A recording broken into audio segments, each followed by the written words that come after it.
Hello friends, welcome to share centre. We are going to discuss the headline news. सबसे पहले आज मैं आप सभी को जो चैत्र का हिंदू कैलेंडर के हिसाब से जो नया साल होता है उसका सबसे पहले मैं आपको जो कि शुभकामनाएं देता हूं। देखिए होता क्या है कि इसमें डिफरेंसेस मैं बता देता हूं।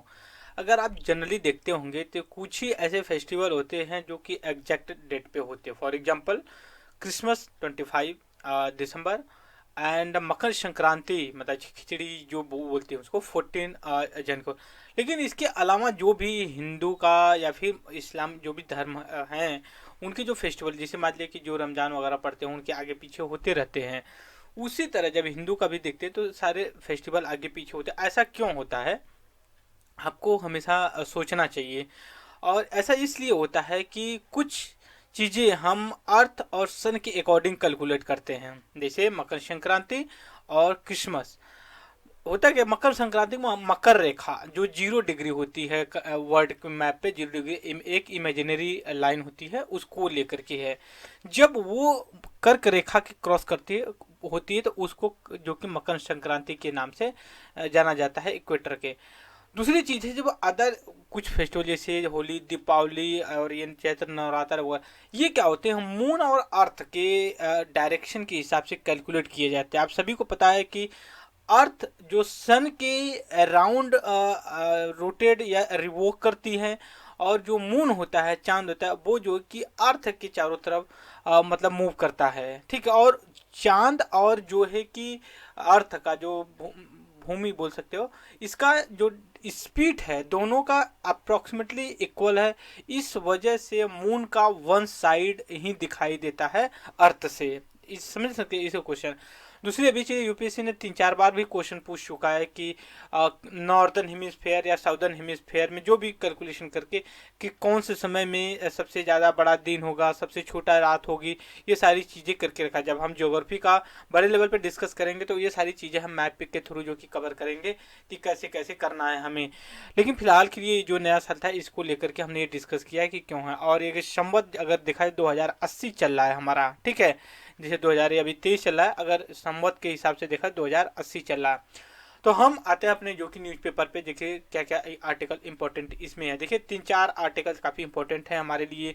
एक तो जियोग्राफी से लेकर के है। Geography is my optional subject in the Indian civil services examination. UPSC जो आईएएस का एग्जाम करने का, हालांकि अब पीसीएस स्टेट में तो हटा दिया है ऑप्शनल। सो इस वजह से मैं आपको यहाँ एक्सप्लेन करूंगा अर्थक्वेक के बारे में कि क्या है कैसे काम करता है। क्योंकि पूरे नॉर्थ इंडिया में अगर आप दिल्ली में रहे होंगे या फिर नॉर्थ इंडिया में रहे होंगे तो अर्थक्वेक को बहुत अच्छे से एक्सपीरियंस किया। अप्रॉक्सीमेटली 1 मिनट के आसपास जो कि काफ़ी हाई इंटेंसिव मैग्नीट्यूड पे था। ठीक है। और देखिए मैग्नीट्यूड रिक्टर होता है तो इसको हम कभी डिस्कस करेंगे। बस हम यहाँ पे डिस्कस करने वाले हैं कि हिंदू कुश से जो कि या फिर पामीर से इसका जो कि ओरिजिन प्लेस था एपी सेंटर था और स्प्रेड हुआ इसका कैसे होता है। फिर इसके बाद अगर मैं और बात करूँ जो आर्टिकल्स हमारे लिए इम्पोर्टेंट है, एक पॉलिटी से लेके इम्पोर्टेंट है आर्टिकल की जो अभी कुछ दिन पहले ये बात चल रही थी। जो इंडियन नेशनल कांग्रेस के जो लीडर है राहुल गांधी, ये Cambridge United kingdom America United kingdom में गए थे। वहाँ पे स्पीच कुछ दिया था इंडियन डेमोक्रेसी को लेकर के। तो उसमें जो रूलिंग गवर्नमेंट बीजेपी है और जो अपोजिशन पार्टी उनके बीच में काफ़ी टसल देखने को मिला कि ये इंडिया की डेमोक्रेसी को जाकर के आउटसाइड इंडिया में जो कि क्रिटिसाइज किए। हमने डिस्कस भी किया था कि क्या इस तरह के होने चाहिए कि चीज़ें नहीं होनी चाहिए। यहाँ पे हम थोड़ा सा एग्जैक्ट क्लियर कर देना चाहते हैं कि जैसे मान लीजिए कि प्राइम मिनिस्टर ऑफ इंडिया भी जाते हैं फॉरेन मिनिस्टर में तो वो हमेशा वो भी कहते हैं कि किसी को हर्ट करने का ओपिनियन नहीं है, इंटेंशन नहीं है, but just I am talking about the things what are going on. जो भी चीज़ें हो रही हैं उसको लेकर के मैं ये डिस्कस करना चाहता हूँ कि क्या होता है, कैसे हम डिफ्रेंशिएट कर पाएँ, क्या सही है कौन गलत है कितना सही है। तो जैसे राहुल गांधी वहाँ गए कि कहीं की डेमोक्रेसी को लेकर के कुछ चीज़ें उन्होंने कही।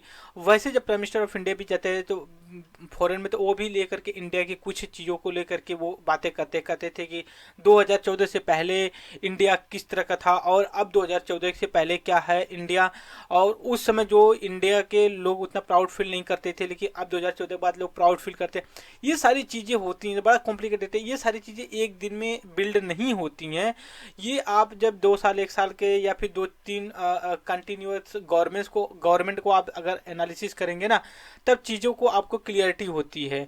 क्योंकि हर पॉलिटिकल पार्टी पावर कैप्चर करना चाहती है और जितना भी हो सकता है उतना चीज़ें करने की कोशिश करती है। कोई दूध का धुला वन नहीं है पॉलिटिक्स में। सब लोग एक दूसरे के ऊपर जो है कि काला धब्बा टीका जो लगाते हैं, बहुत सारी चीज़ें हैं। तो उसमें राहुल गांधी ने अभी जो बजट सेशन का सेकंड पार्ट चल रहा था, तो चल रहा है, तो उसमें लेकर के उन्होंने उनको मतलब जो पार्लियामेंट्री प्रोसीडिंग रूल है, तो उसके अकॉर्डिंग उन्होंने मतलब परमिशन मांगा था जो प्रिसाइडिंग ऑफिसर से कि आप हमें चांस दीजिए, हम जस्टिफाई करें, हम क्लियर करें कि हम क्या कहे थे और क्या कहना चाहते हैं। हालांकि उनको परमिशन नहीं मिली, अगर जब अभी तक मैं अगर अवेयर जो इन्फॉर्मेशन है मेरे पास, तो उनको नहीं मिली। देखिए ये भी तो सही बात है ना कि अगर कोई कहता है कि मैं गलत करता हूं, तो लेकिन मुझे भी तो चांस दीजिए ना कि भाई कि हम अपने आप को अपनी जस्टिफिकेशन मांगे। अब ऐसा ही नहीं कि अंधाधुंध जो कि मैं कहते अपोलाइज करिए, माफ़ी मांग रही, ऐसा नहीं।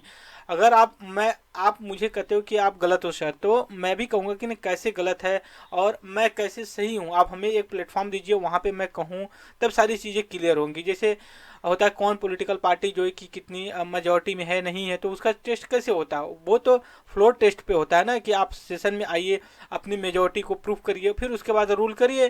तो वैसे इनके भी होते हैं कि भाई इनको जो है कि वो करा जाए।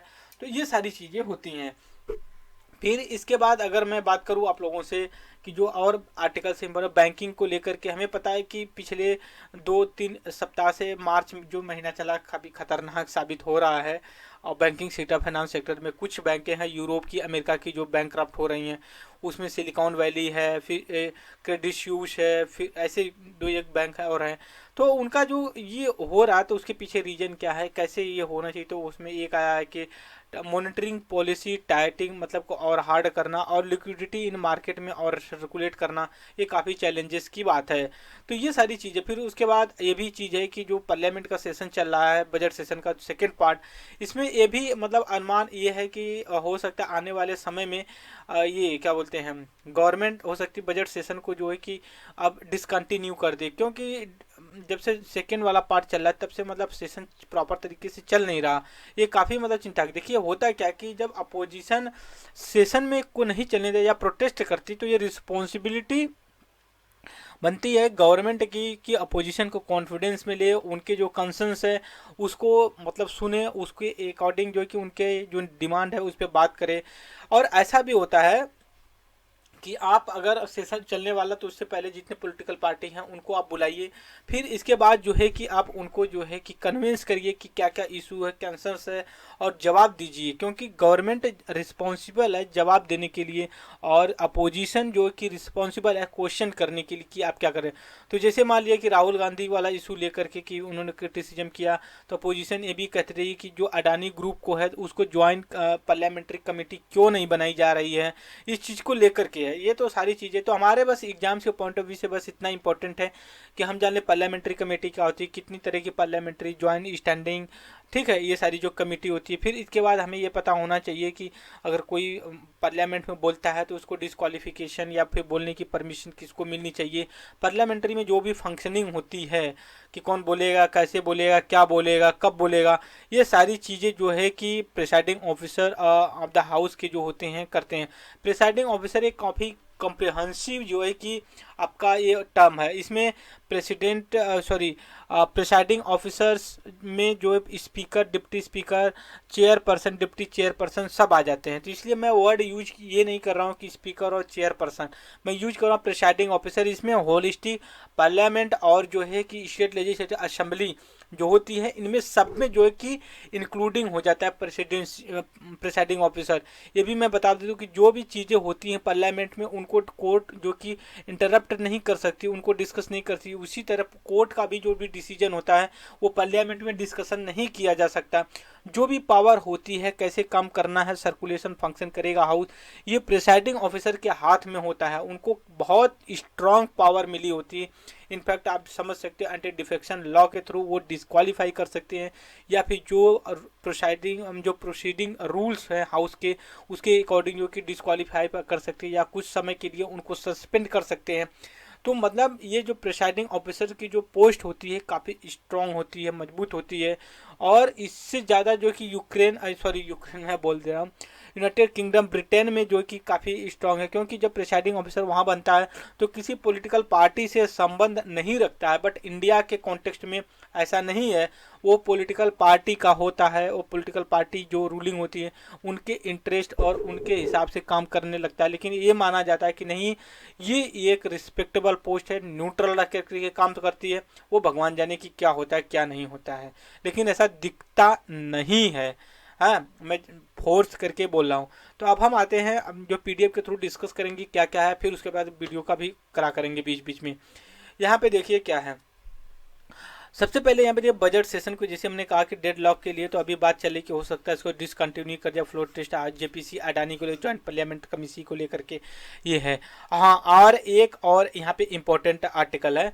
देखिए अभी सुप्रीम कोर्ट में हेयरिंग चल रही है, ठीक है, हेयरिंग 3 इशू को लेकर के चल रही। ये जो FCRA forest contribution regulating act है ये, और उसके बाद जो इलेक्टोरल बॉन्ड स्कीम है ये, और फिर उसके RTI जो ये हैं, क्या इनके अंदर जो पॉलिटिकल पार्टी फंडिंग पाती हैं उनको करने के लिए, फिर इलेक्टोरल बॉन्ड में जो डोनेशन दिया जाता है पॉलिटिकल पार्टी को, उनका मतलब ट्रांसपेरेंसी अकाउंटेबिलिटी के लिए RTI जो 2005 में आया था, क्या इसके अंतर्गत जो पॉलिटिकल पार्टी हैं उनको जो है कि RTI के थ्रू इन्फॉर्मेशन मांगी जा सकती है कि नहीं जा सकती। तो इस चीज़ को लेकर के सुप्रीम कोर्ट की भी हेयरिंग चल रही है।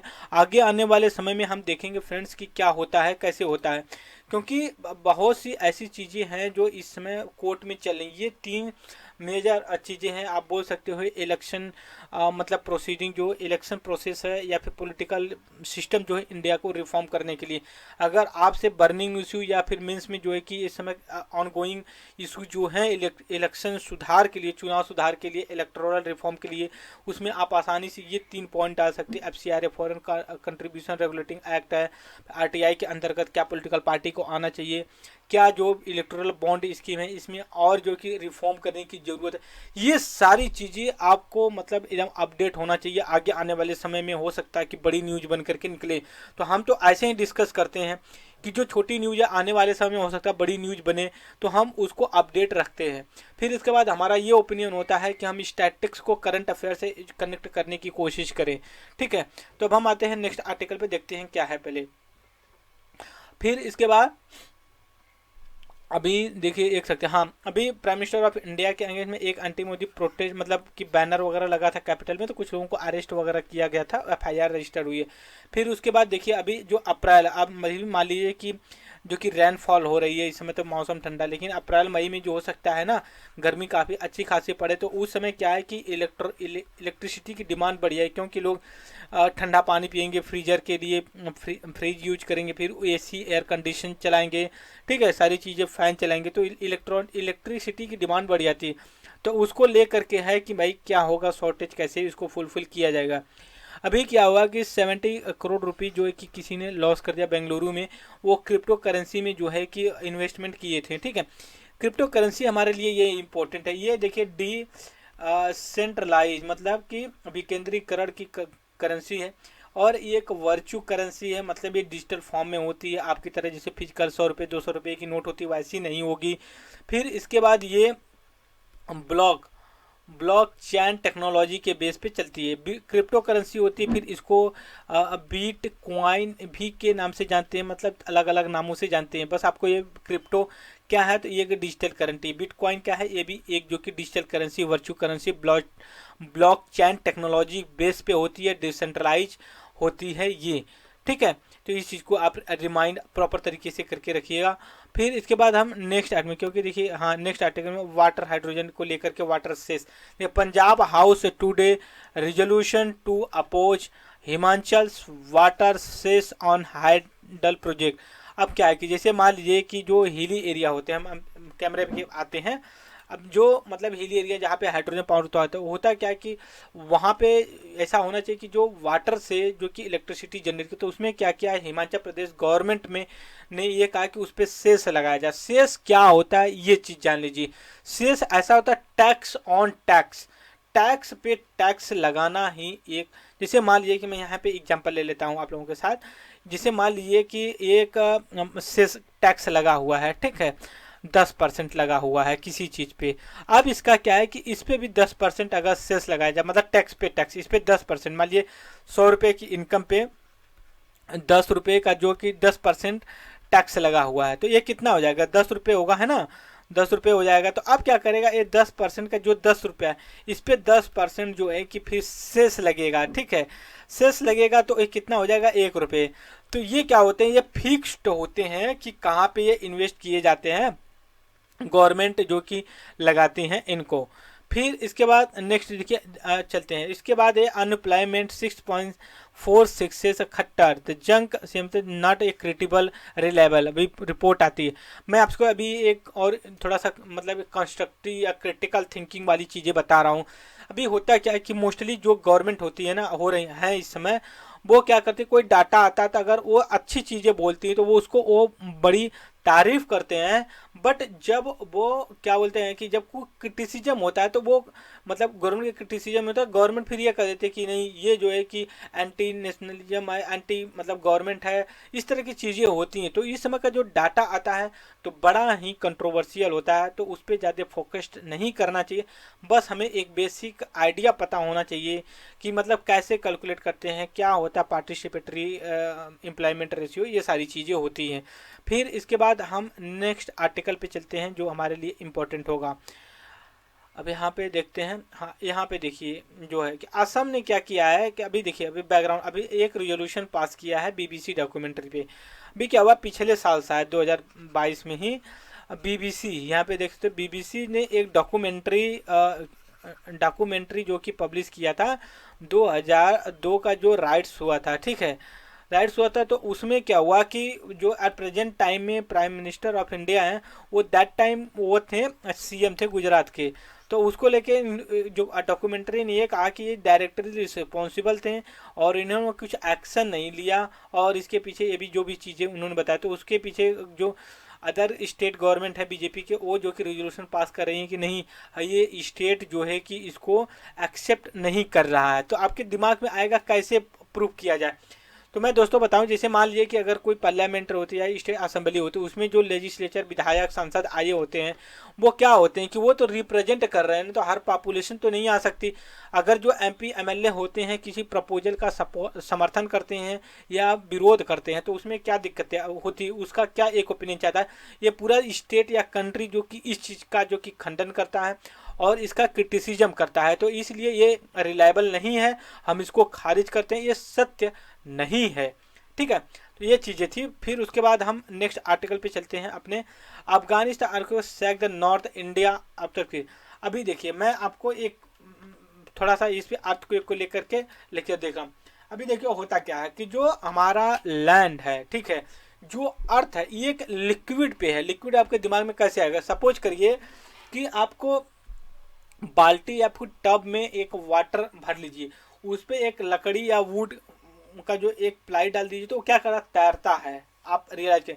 तो वैसे ही अर्थ का भी जो क्रिस्टल है वो सॉलिड है, नीचे मेंटल है, वो जो है कि एक तरह से लिक्विड फॉर्म में है, तो उस पर तैरता है। तो उसमें क्या होता है कि ये जो आज का हम मैप देखते हैं, America, North America, South America, Africa, Europe, India, Australia, ये सारी चीज़ें एक में जुड़े हुए थे। तो due course of the time और movement of the earth, due to movement of the earth के जो है कि कारण से ये प्लेट एक दूसरे से दूर चली गई और उसमें ट्रिमरिंग हुई। फिर जब वो एक दूसरे से दूर गए तो कहीं पे जो है कि वोल्केनो हुआ, कहीं पे अर्थक्वेक हुआ।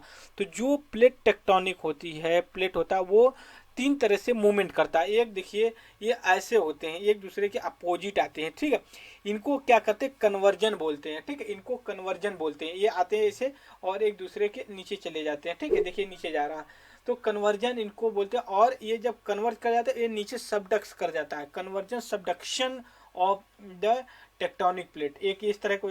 दूसरा ये हो जाता है कि ये ऐसे ऐसे होते हैं, फिर एक दूसरे की ये अपोजिट जाने लगते हैं, ऐसे, ठीक है, ऐसे जाते हैं, तो इनको डाइवर्जन प्लेट बाउंड्री बोलते हैं। हो गया 2 तरह के। अब तीसरा क्या है कि तीसरा देखिए, ये क्या करते हैं, ये आप बोल सकते हो ये एक दूसरे के पैरेलल निकलते हैं, ठीक है, ऐसे ऐसे, और उनमें हल्का हल्का होता है। लेकिन जो ये वाला होता है सबडक्शन और कन्वर्जन वाला ना, ये काफ़ी डेंजरस होता है। तो ये होते हैं। तो इसमें कॉन्टिनेंट कॉन्टिनेंट का हो सकता है, ओशियन और कॉन्टिनेंट का हो सकता है। लेकिन जब ओशन और कॉन्टिनेंट का होता है तो बड़ा ही डिजास्टर होता है। क्यों? कि जो ओशन का प्लेट होता है ना, ये जैसे मान लीजिए कि ये ओशन का है, तो ये क्या होता है, इसकी डेंसिटी हाई होती है, जिसकी डेंसिटी मतलब हिंदी में तो नहीं मतलब इसकी डेंसिटी मतलब वजन बोल सकते हो एक तरह से, ज़्यादा अंतर तक गया तो वो क्या करता है, ओशन प्लेट अंतर तक सबडक्स कर जाती है।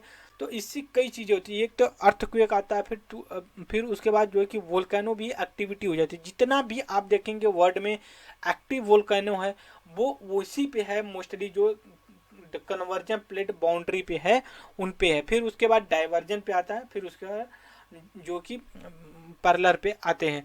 तो इससे क्या हुआ कि जो आप अगर इंडिया का मैप देखें या फिर जो यूरेशिया का मैप देखें आप, स्पेशली इंडिया का हिमालय और हिंदकुश और पामीर को, तो ये सारी चीज़ें दो जो है ना, ये एक दूसरे के प्लेट कॉन्टिनेंट का जो है कि वो है मतलब कन्वर्जन है, ठीक है।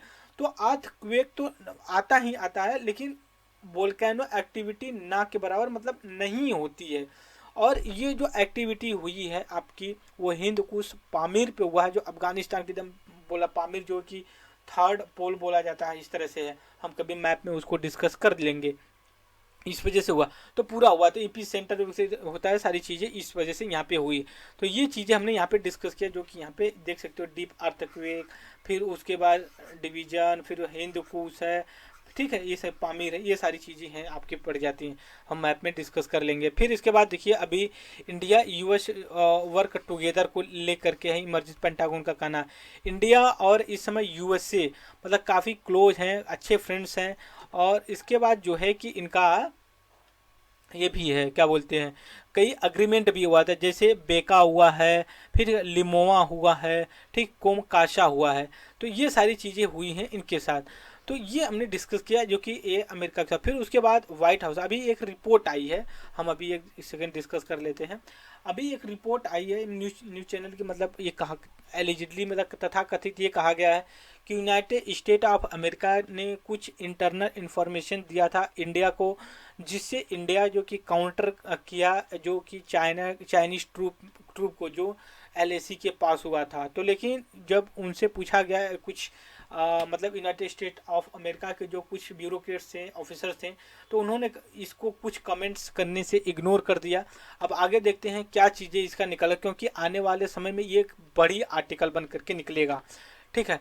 फिर इसके बाद हम नेक्स्ट पे चलते हैं। यहाँ पे देखिए, एज ये wheat price fall in open market, MP extend MSP registration date for farmer. तो हमारे लिए एमएसपी क्या है, जैसे देखिए अभी ये राबी की फसल चल रही है, ठीक है, राबी मतलब जो वीट का है, ठीक है, वीट का है। तो इसमें क्या है कि एमएसपी जो होती है ना, पहले अक्टूबर में ही डिसाइड कर दी जाती है गवर्नमेंट ऑफ इंडिया के द्वारा CACP के रिकमेंडेशन पे।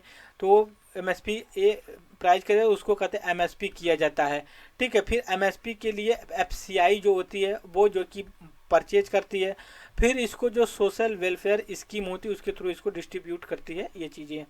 फिर इसके बाद नेक्स्ट आर्टिकल पे चलते हैं। देखिए ग्लोबलाइजेशन, सी राजा मोहन सर ने लिखा है इसको लेकर के, बड़ी अलग अलग तरीके का इनका होता है, हमारे मतलब उतना रिलेवेंट नहीं होता है, इतना जो है कि चीज़ें नहीं होती हैं जो कि पूछा जाए। यहाँ पे इकोनॉमिक्स को लेकर के ये काफ़ी इंपॉर्टेंट आर्टिकल है। इनका ये कहना है कि दो चैलेंजेस यहाँ पे साथ साथ फेस कर रहे हैं और दोनों एक दूसरे के इनवर्स प्रपोर्शन में रिलेशन है। जैसे टाइटन मॉनिटरिंग पॉलिसी, फिर उसके बाद लिक्विडिटी इन मार्केट। अब क्या है कि हमें लिक्विडिटी मार्केट में चाहिए क्योंकि बैंक क्रश हो रही है, लेकिन जब मॉनेटरी पॉलिसी टाइट करते हैं ना, तो इसका ये मतलब होता है लिक्विडिटी को जो कि मार्केट से ऑब्जर्व करना या निकाल लेना। तो उससे क्या होता है, मार्केट में जो है कि आपकी लिक्विडिटी जो है कि कम हो जाएगी और इन्फ्लेशन जो है कि कंट्रोल हो जाएगा, क्योंकि मॉनेटरी पॉलिसी जो होती है ना, इसका यही एक एम होता है। लेकिन जो बैंक इस समय जो है कि मतलब ट्रबल कर रहे हैं फाइनेंशियली, उनके पास फंड्स कम है। रीजन कैसे हुआ, फंड्स कम नहीं हुआ ये कि सडनली जो है कि कुछ चीज़ें हुई और उस वजह से जो है कि चीज़ें उनके आउट मतलब कंट्रोल से बाहर हो गई। जैसे मान लीजिए कि बॉन्ड्स होता है, अगर आप 10% पे आज यूज करते हो, इशू करते हो और वो इन्वेस्टमेंट आप डाल देते हो, लेकिन 10 साल के बाद होता है कि सडनली इंटरेस्ट रेट बढ़ने लगता है, तो क्या करते हैं जो इन्वेस्टर होते हैं वो अपनी लिक्विडिटी को खींचने लगते हैं बैंक से। तो बैंक के पास अमाउंट नहीं हो पाता है कि उसको रिटर्न कर दे हाई जो पहले होता है। तो इस वजह से बैंक्स जो होती हैं वो फाइनेंशियली जो है कि ट्रबल करने लगती हैं। तो अभी जो यूनाइटेड स्टेट ऑफ अमेरिका की 2 बैंक और जैसे सिग्नेचर बैंक और जो कि सिलिकॉन वैली बैंक यूएसए की और जो स्विस बैंक है जो कि स्विट्जरलैंड की, वो जो कि कोलैप्स हो गई।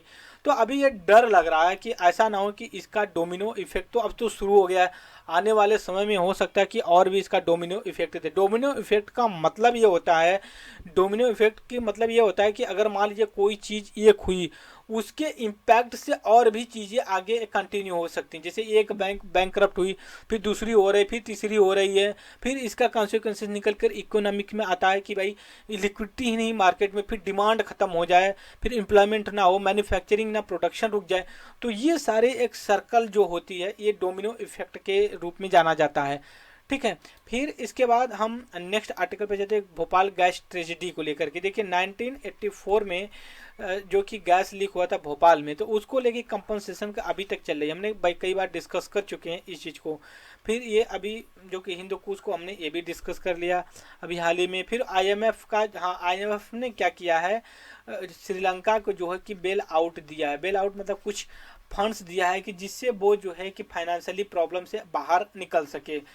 तो फिर उसके बाद वेस्ट बैंक एक देखिए वेस्ट एशिया का रीजन है जो इजराइल के पास में पड़ता है, वहाँ पे लॉ मेकर 2000 एक्ट को लेकर के है। तो वो बस आपको इतना पता चाहिए वेस्ट बैंक है कहाँ। फिर उसके बाद अमेजॉन जो ई कॉमर्स कंपनी है, वो जो है कि 9000 से ज़्यादा मतलब इम्प्लाई को जो है कि अपनी कंपनी से निकाला। ले ऑफ का मतलब होता है निकालना होता है, ऑप्टिकल फाइबर जो कि आरबीआई ये कहा लेकर के है।